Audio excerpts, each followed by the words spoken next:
Okay, let's just jump right into this explainer with a seriously wild detail. Long before we called it the euro, European officials actually had this massive and frankly kind of bizarre list of rejected names for their shared money. I mean, we use the euro every single day, right? It's literally in the pockets of roughly 350 million people. But it almost had a totally different name, and with that, a completely different symbolic meaning. Because here's the thing we're going to see over and over today. A currency is never just money. It's an identity. Every single one of these proposed names carried this totally unique dream of what Europe should be. They were basically trying to invent a pan-European identity from absolute scratch. And in doing so, they completely proved that money is fundamentally tied to who we are and exactly how we view our own history. Just look at what almost ended up in your wallet. We came super close to using the ECU, which the French absolutely loved, but it completely died out because, well, it sounded pretty ridiculous in German. Then there was the arrow mark. That was Chancellor Helmut Kohl's brilliant idea, but it just caused massive confusion. The UK, of course, pushed for the florin, but everyone thought it was way too tied to medieval Italy. Same deal with the ducat. Oh, and they even floated the corona, or the crown, which got instantly tossed out because, no surprise, it's a massive symbol of monarchy. So, looking at all this, we really have to ask, what kind of unified continent does a crown or an arrow mark actually imply? The core issue here was that every time they picked a name with real heavy historical weight, it instantly reminded everyone of whichever specific nation used to dominate Europe back in that century. The more meaningful the name, the more everyone panicked about one country taking over. So, how do we get euro? Well, it wasn't from some grand council of politicians. It actually came from a complaint letter. Seriously, a retired Belgian Esperanto teacher named Germain Perlot wrote in practically begging for something totally neutral, unowned by any single culture, completely untethered from national pride.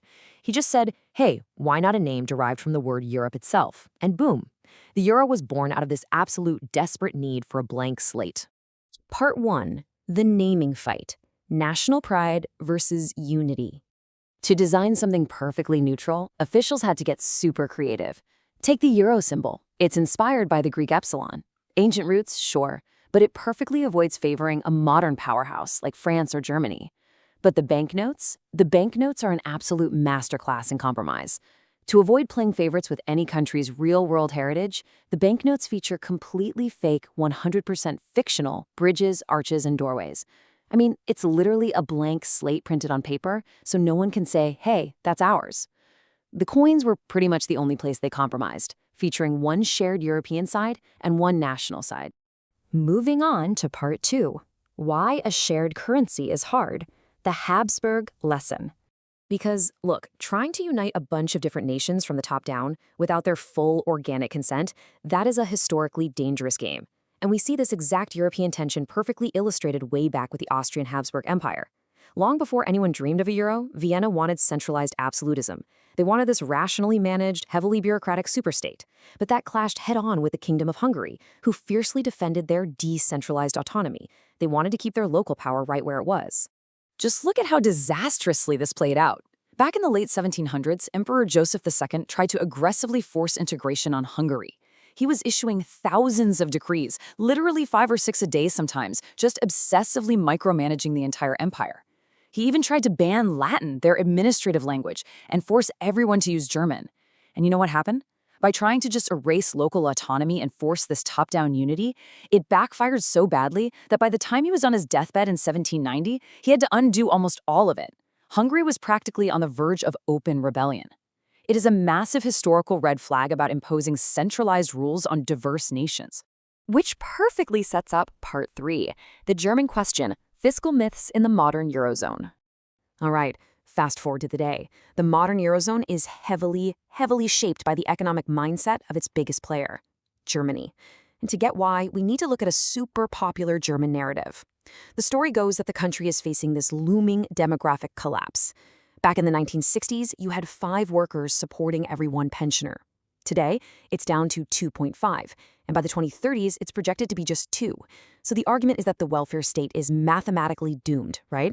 And that exact fear is what drives these incredibly strict fiscal austerity rules that end up echoing across all of Europe. But hold on, because there's a huge hidden reality here. The core issue isn't actually just an aging population. It's massive, largely untaxed wealth inequality.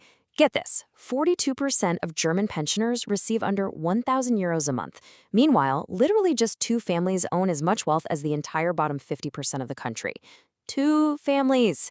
And to top it off, capital gains for the ultra-wealthy are taxed at a flat 25%, while regular everyday labor taxes can shoot up to 42%. So the real tension isn't just young versus old, it's labor versus wealth. This whole framing, it's often called the austerity myth.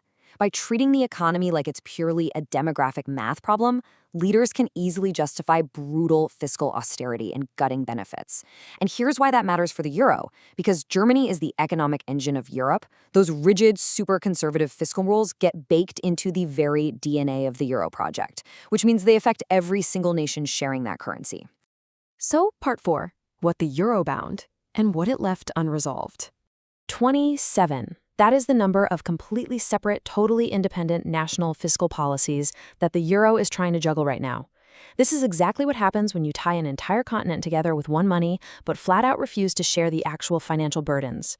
It's one shared currency crossing all these borders, but it's sitting on top of 27 different budgets, 27 different tax codes, and 27 sovereign governments.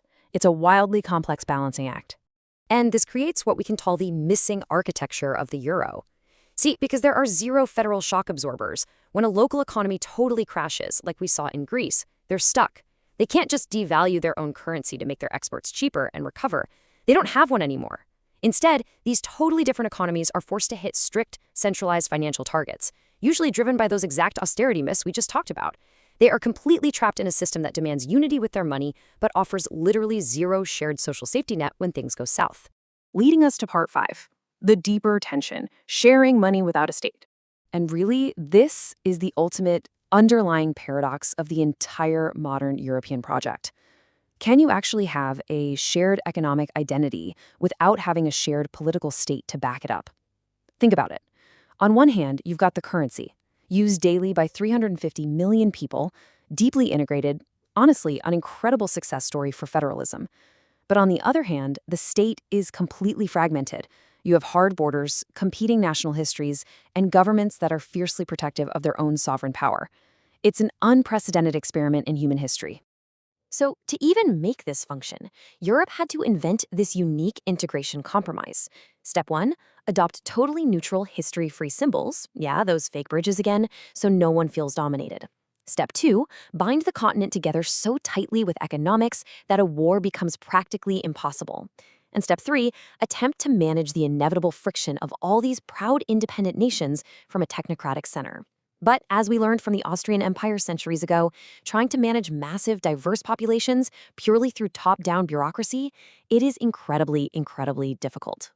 So as we wrap up this explainer, looking back at the totally bizarre history of how this currency was named and built, we really have to ask ourselves something. Are those fictional bridges printed on our banknotes actually leading us toward a truly united continent? Or are they just temporarily connecting nations that are destined to remain permanently apart? It's a massive question. And honestly, it's one the euro tries to answer every single day, one transaction at a time.